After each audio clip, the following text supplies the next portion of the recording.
தோள் மற்றும் மார்பு அசைவுகள். 2 கைகளையும் தோள் மேல் வைக்கவும். முழங்கை முன்பக்கமாக இருக்கட்டும்.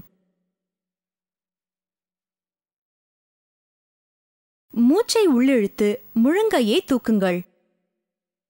பின்புறமாக கொண்டு செல்லுங்கள். மூச்சை வெளிவிடும்போது பின்புறமிருந்து சுழற்றி முன்னே கொண்டு வரவும்.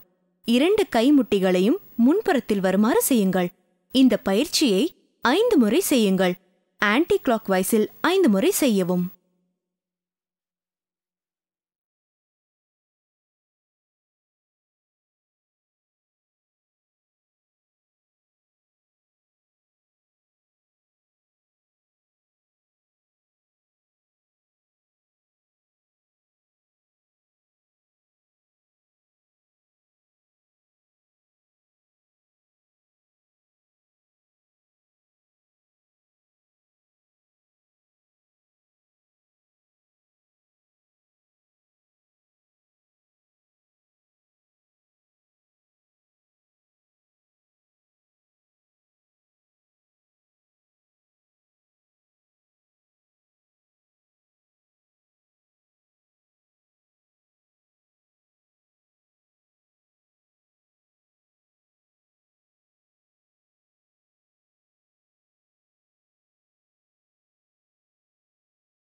கைகளை கீழே இறக்கி ரிலாக்ஸ் செய்யுங்கள்.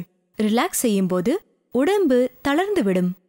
மார்பு மற்றும் தோள் தசைகள் மீது கான்சென்ட்ரேட் செய்யவும். உடம்பில் எந்த இடத்தில் அசைவோ அதிர்வோ இருக்கிறதோ அந்த இடத்தில் கான்சென்ட்ரேட் செய்யவும்.